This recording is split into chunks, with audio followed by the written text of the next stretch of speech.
Welcome everyone to another episode of Lessons Learned. My name is Vincent Vezza. I am an author.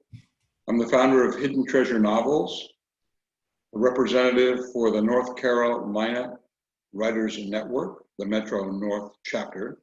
And I'm happy today to introduce to you Thomas Doonan, an author in his own right, a former chapter leader of the Metro North chapter. And Thomas is here to share with you today lessons that he learned as a writer, and specifically how he applied those lessons to a book that he wrote just recently, A Quest for Love. So Thomas, I turn the stage over to you. Thank you for the introduction, Vincent, and welcome again to those of you taking a few minutes to listen to some of my ideas on how to craft better writing. I'm going to look very briefly today at a short story that I published last year. It's called A Quest for Love, which started out as a love story, but then it evolved pretty quickly into a paranormal love story, which I thought would give it an interesting twist. And we're going to look at like 4 little tips or hints that I used in writing that story.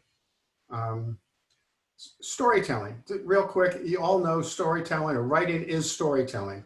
It's our job as writers to take plot, character, conflict, theme, work them together to create a story that's simply interesting for people to read. What I want to do today is share some of my experiences in writing A Quest for Love. So let's go learning by looking at the opening lines of A Quest for Love, a paranormal short story. Here they come. Okay, in green. Bartholomew Hunter's day began and ended the best day of his life. Even so, he wouldn't know his good fortune until he awakened tomorrow. He had been snared by the goddess of every man's dreams. So we introduce the character Bartholomew, we at least give his name. We raise expectations that the story is probably going to take place all in a single day. He's got unknown good fortune, so there's the anticipation there of finding out what his good fortune is. And then finally it says he's been snared by a goddess. Every man's dreams. I wrote the paragraph pretty much straight up. I knew I wanted to write a story of a guy trying to catch a girl and he really couldn't catch her. He'd been trying for like 10 years to find a woman. So I wrote that and I said, that's it. Now I'm going to take that first 2 lines, or first 4 lines, and fill it in and turn it into a short story. It was as simple as I like the ring of the words. Because I like the ring of the words, I said I'm going to turn it into a story. So 4 tips. 1, as I said, it started out as a simple love story, but that's not me, a lover. I'm more the philosopher. So I figured, well, let's give this a sort of a paranormal twist. And I very quickly wanted a setting. So I picked ancient Greece. The paranormal aspect of it came from Greece. It could have come out of a church, a graveyard, a basement, a coffee shop, any number of locations, but I decided to have this twist the story come from ancient Greece. The lead woman, female character in the story is named Leda, and I took her off of the famous painting called Leda and the Swan, where she's seduced by a swan who's an ancient Greek god. And then I used Greek names. Her name, Leda, is Greek. Her father's, who's in the story a couple of times, is Constantine Hermes. And then there's a friend of Bart's, or Bartholomew, and the friend's name is Nikos. So there we've got some ancient Greece references. Secondly, a physical location. When I wrote the first several drafts of the story, I picked uptown Charlotte, North Carolina, and the South End. And I wrote specifically of coffee shops, names of streets, restaurants, building markers, which just helped me frame the flow of movement of the story using locations that I was familiar with. Once I felt comfortable with the story arc, I deleted all of those specific references to individual restaurants and coffee shops and either made them generic or sort of used made up names. So the idea of taking a physical place that I knew and using that as the outline for the story or the framework for the story really helped. A third tip, I knew that Bartholomew, well, I thought he was going to be a doofus, and a doofus is sort of a gentleman that lacks good sense. But just like a plain old love story, that doesn't really have enough of a ring. So I sort of morphed Bartholomew into being a cad, a very offensive kind of behavior.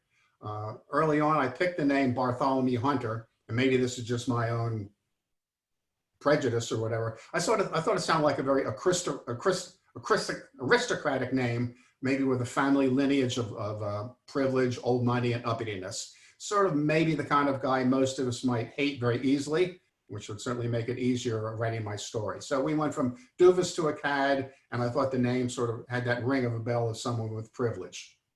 And then finally, the last tip, the story did take place in a single day, which sort of gave me a really tight frame of reference for what I was going to write.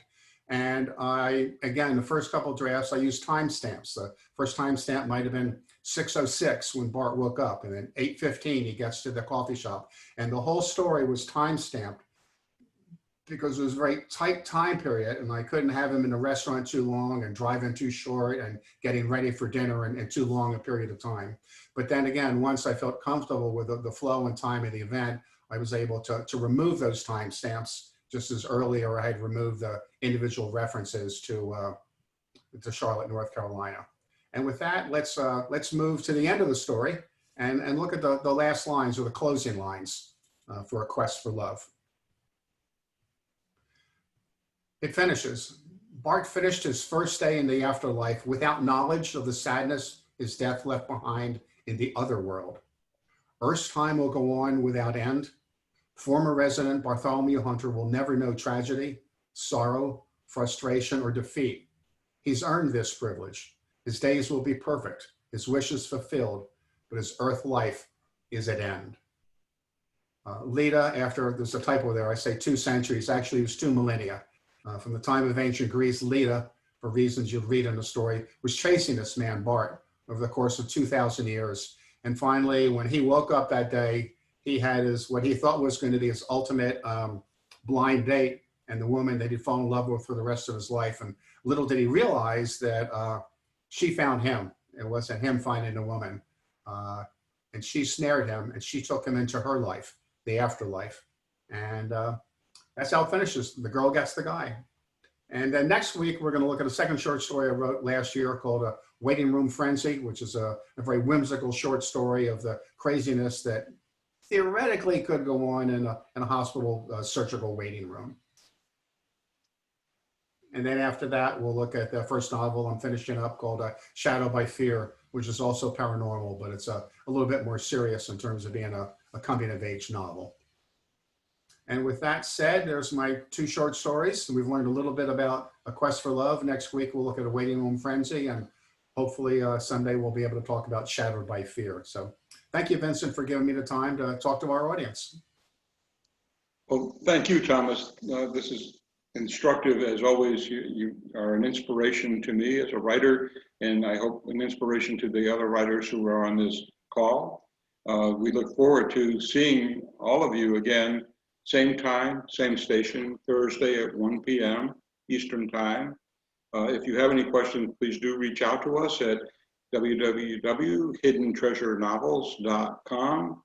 And with that, I wish all of you a blessed day and a really great weekend. Stay tuned. Thank you again, Thomas. Appreciate it. Thank you, Vincent.